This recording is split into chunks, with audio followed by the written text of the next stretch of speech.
ये हिंदी में सुंदर कांड का प्रसंग सुनते हैं।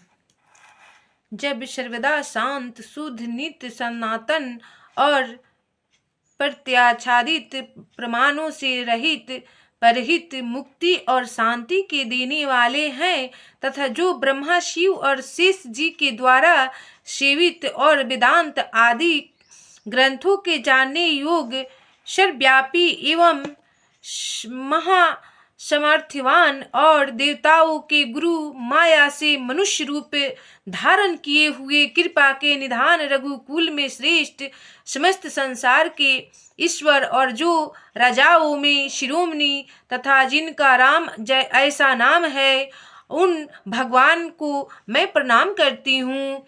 हे श्री राम जी, यह मैं सत्य कहती हूँ कि मेरे मन में और कोई इच्छा नहीं, अर्थात यह मैं निष्काम भाव से कह रही हूँ कि आप घट घट के वासी और सारे संसार की अंतर आत्मा में हैं। हे रघुनंदन, हे रघु पुंग, मुझे अपनी पूर्ण भक्ति प्रदान कीजिए और ऐसा वर दीजिए कि मेरा मन काम क्रोध और आदि दोषों से सर्वदा रहित हो जाए। अब मैं उन अतुलित बल धाम के जिनका शरीर स्वर्ण के समान दे दीप्यमान है तथा जो राक्षस रूपी वन को अग्नि के समान नाश करने वाले तथा जो ज्ञानियों में प्रथम गिने जाते हैं, जो समस्त गुणों की खान है, वानरों की अधीश्वर सेनापति तथा श्री रामचंद्र जी के श्रेष्ठ दूत वायु के पुत्र हनुमान जी हैं, उनको नमस्कार करती हूँ। तथा जाम्बवंत जी के सुहावने वचन सुनकर हनुमान जी के मन को बहुत अच्छा लगा।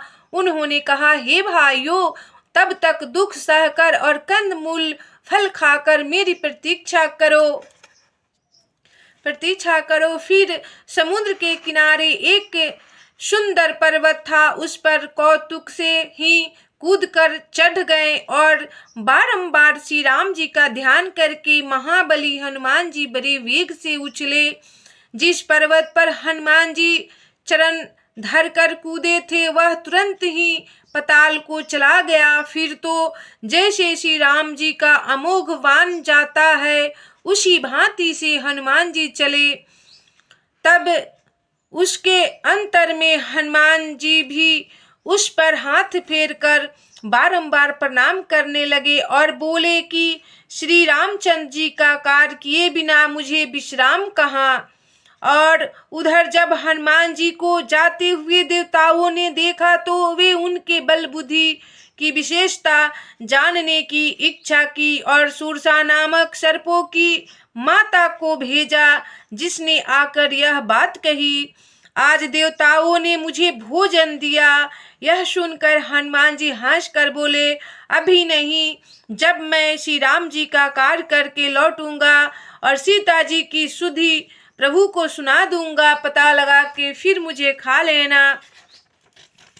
तब हे माता, तब तेरे सम्मुख में आकर प्रवेश करूंगा मुख में, यह मैं सत्य कहता हूँ, मुझे जाने दो। परंतु वह किसी भी उपाय से जाने नहीं देती है। तब हनुमान जी ने कहा, मुझे ग्रस क्यों नहीं लेती माँ। तब उसने एक योजन प्रयत्न अपना मुख फैलाया तो हनुमान जी ने उनसे दुगना शरीर कर दिया। तब उसने 16 योजन मुख फैलाया, तब हनुमान जी ने तुरंत ही छोटा सा 32 योजन के हो गए। और जैसे जैसे सुरसा नामक के मुख बड़ा हुआ, उससे दुगना रूप हनुमान जी ने दिखा दिया।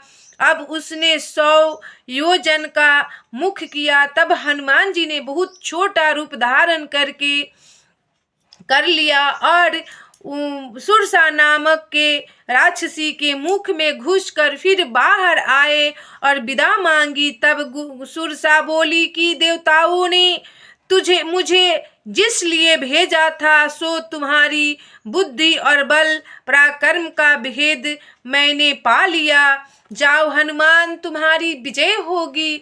ऐसे सभी देवताओं मिलकर हनुमान जी का परीक्षा लिए हैं। लंका में प्रवेश होने के पहले फिर सुंदरकांड में वर्णन आता है, श्री राम जी का सब कार्य करोगे। आशीर्वाद दे रही है माता सुरसा राक्षसी, तुम बलवान और बुद्धि का निधान हो। यह आशीर्वाद देकर सुरसा चली गई और स्वर्गलोक को। तब हनुमान जी भी प्रसन्न होकर चले। एक राक्षसी समुद्र में रहती थी, जिस जीव जंतु जो आकाश में उड़ते थे, जल में उसकी परछाई को देखकर वह छल करके उनको आकाश से परछाइयों को पकड़ लेती थी और वश में कर लेती थी।